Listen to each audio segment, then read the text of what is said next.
I'm here with Mike Bell, who is the music teacher at Allen Central Allen and Elementary. Allen Elementary.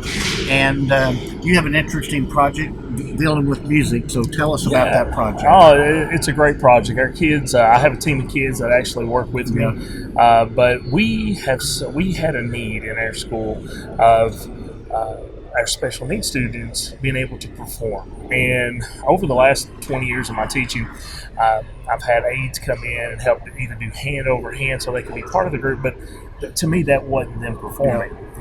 So what we did, we sat back, we took on some technology that actually allowed these students to be able, by just a movement of a hand or a touch of a pad, that would actually let them perform and play an instrument or play a sound. But they did it their way, and that's the title of the project, I Can Perform My Way. So where did you get this idea from? Well, throughout the last 4 or 5 years, I tried to spend a lot of time with our special needs kids at school, and my wife, being an occupational therapist, she and I would talk a lot because I wanted to make sure that we were providing our students with everything we possibly could. And she would tell me about these things called switches. Probably the most famous ones, like a big red switch or something. So when we started looking at it, we were like, it's pretty neat to be able to hit it and it do something, but how do we get that into the performance side of it?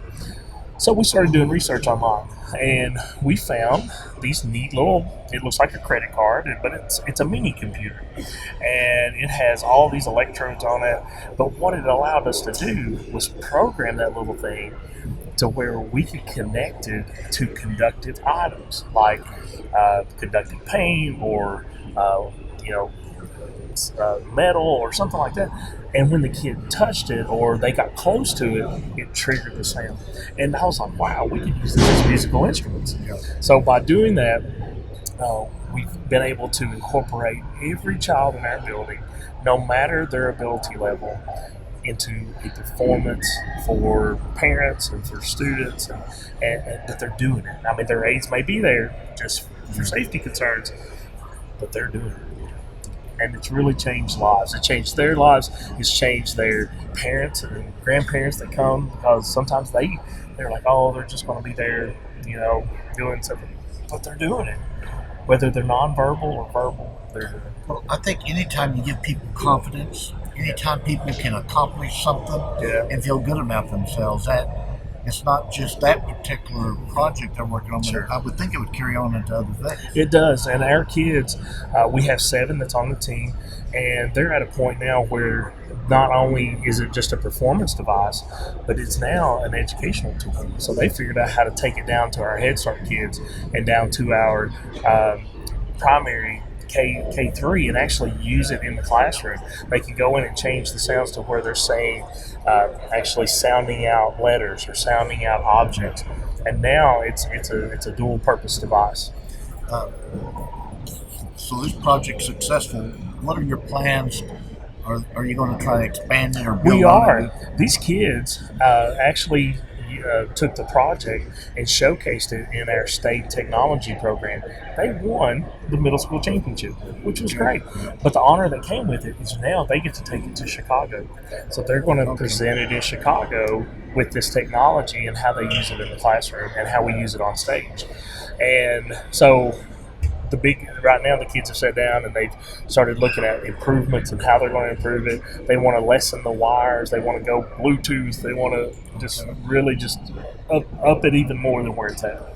So, Mike, why did you go into teaching? Of course, I know your mom was a teacher, but you're from Knott County and all that. And I can remember I was running my newspaper, taking pictures of you and saying you were an accomplished student. But why is it you went into teaching? I knew when I was a sophomore in high school it's something I wanted to do, not just because of my family or my mother, but that which played a great role in it. But I saw the difference that a teacher made. I had many great teachers through school, and many of the things they taught me, I teach my kids still now after 22 years. but it's definitely because you have an opportunity to make a difference in somebody's life. And when you're given that opportunity, you got to take full advantage of it. And when you see that success, no matter if it's something little or something big, that's why you do what you do. When you started teaching, the world was a different place. We didn't have a global economy. Cole was doing a lot better in your home of Knott County or in Floyd County. So, what do you see the role of education as we start doing things to grow this economy and grow this region? You know, it's tough right now just because we've had a lot of people move from the area. We've had a lot more hardship right now.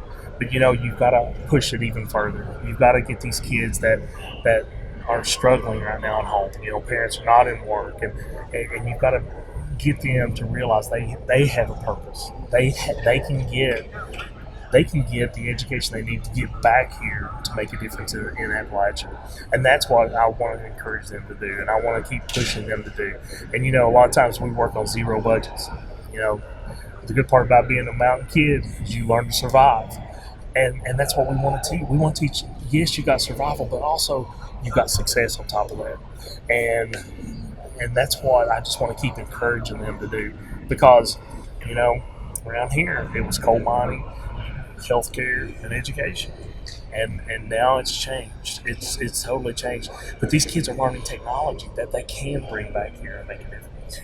When you mention about a mountain person learning to survive because it's tough, I remember the words of a local author in Knott County, Vernon May Sloan, who said that God sent the strongest people to the region in the mountains because he knew that they're going to have to be tough to survive.